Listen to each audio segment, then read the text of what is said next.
பிரசித்தி பெற்ற ஆன்மீக தலங்களில் ஒன்றான திருச்செந்தூர் சுப்பிரமணிய சுவாமி திருக்கோவிலுக்கு வெளிநாடுகள், வெளி மாநிலங்கள், வெளி மாவட்டங்களிலிருந்து ஆயிரக்கணக்கான பக்தர்கள் வந்து செல்கின்றனர். சூரசம்காரம், தைப்பூசம், பௌர்ணமி, அமாவாசை, ஆவணி திருவிழா உள்ளிட்ட முக்கிய திருவிழா காலங்களிலும் பக்தருடைய வருகை பல மடங்காக அதிகரித்து காணப்படுகிறது. மற்றும் சுற்றுலா பயணிகளின் வசதிக்காக சென்னை, பாலக்காடு, நெல்லை, தூத்துக்குடியில் இருந்து ரயில் வசதி திருச்செந்தூருக்கு இயக்கப்படுகிறது. ரயில்களில் தினமும் ஆயிரக்கணக்கான பக்தர்கள் வந்து செல்லும் திருச்செந்தூர் ரயில் நிலையத்தில் மத்திய அரசின் அம்ருத் திட்டத்தில் பல அடிப்படை வசதிகள் மேம்படுத்தப்பட்டு வருகின்றன. இதன் ஒரு பகுதியாக முதல் நடைமேடையிலிருந்து இரண்டாவது நடைமேடைக்கு செல்வதற்காக உயர்மட்ட நடைபாதை அமைக்கப்பட்டுள்ளது. இந்த நிலையில் வயதானவர்கள் இந்த நடைபாதையில் ஏறி செல்வதில் சிரமம் ஏற்படுகிறது. எனவே அவர்களுடைய சிரமத்தை குறைக்கும் வகையில் இந்த ரயில் நிலையத்தில் அம்ருத் பாரத் திட்டத்தில் லிப்ட் வசதி அமைக்கப்பட்டுள்ளது. இது சுற்றுலா பயணிகள் மற்றும் மாற்றுத்திறனாளிகளிடம் வரவேற்பை பெற்றுள்ளது.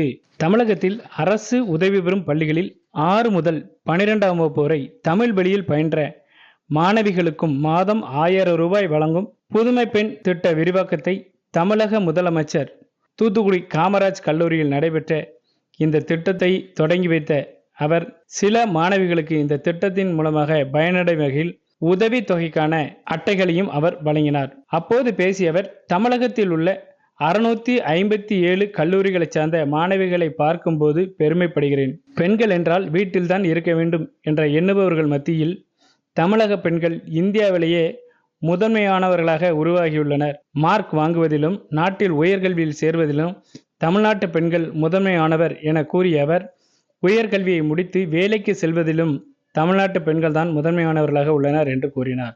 பெண்கள் உயர்கல்வி படிக்க வேண்டும் என்பதற்காக பல்வேறு முன்னெடுப்புகள் எடுக்கப்பட்டு வருகின்றன. புதுமை பெண் திட்டத்தின் மூலமாக 4,25,000 மாணவிகள் பயன்பெறுகிறார்கள்.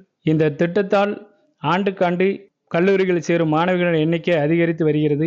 இதன் காரணமாக இந்த திட்டத்தை உருவாக்கிய நோக்கம் நிறைவேறியுள்ளது என்று அவர் கூறினார். மாணவர்களுக்கும் தமிழ் புதல்வன் திட்டம் கொண்டுவரப்பட்ட மூலமாக 3,52,000 மாணவர்கள் பயன்பெறுகிறார்கள். தற்போது விரிவாக்கம் செய்யப்பட்டுள்ள புதுமை பெண் திட்டத்தால் அரசு உதவி பெறும் பள்ளிகளில் படித்த 75,000 மாணவிகள் பயன்பெறுவார்கள்.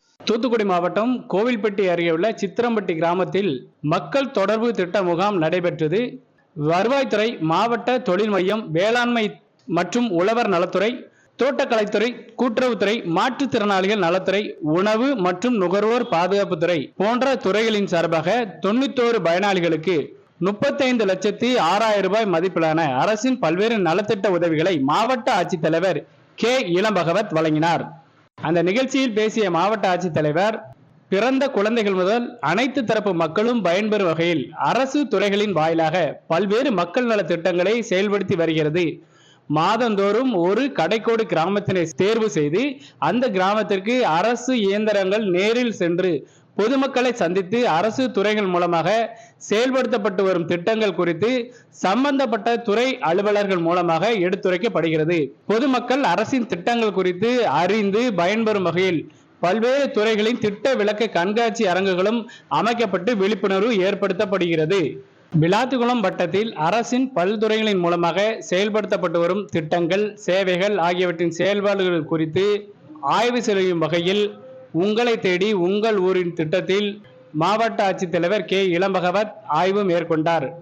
உங்களை தேடி உங்கள் ஊரில் திட்ட முகாம் மாவட்டத்தில் குறிப்பிட்ட வட்டத்தில் உள்ள ஒவ்வொரு மாதமும் 4வது புதன்கிழமை மாவட்ட ஆட்சித்தலைவர் தலைமையில் நடைபெறுகிறது. இந்த திட்டத்தின்படி மாவட்ட ஆட்சித்தலைவர் விளாத்திகுளம் வட்டத்தில் காலை 9 மணி முதல் மறுநாள் காலை 9 மணி வரை அரசின் பல்வேறு துறைகளின் மூலமாக செயல்படுத்தப்படும் திட்டங்கள், சேவைகள் ஆகியவற்றின் செயல்பாடுகள் குறித்து கள ஆய்வு மேற்கொண்டார்.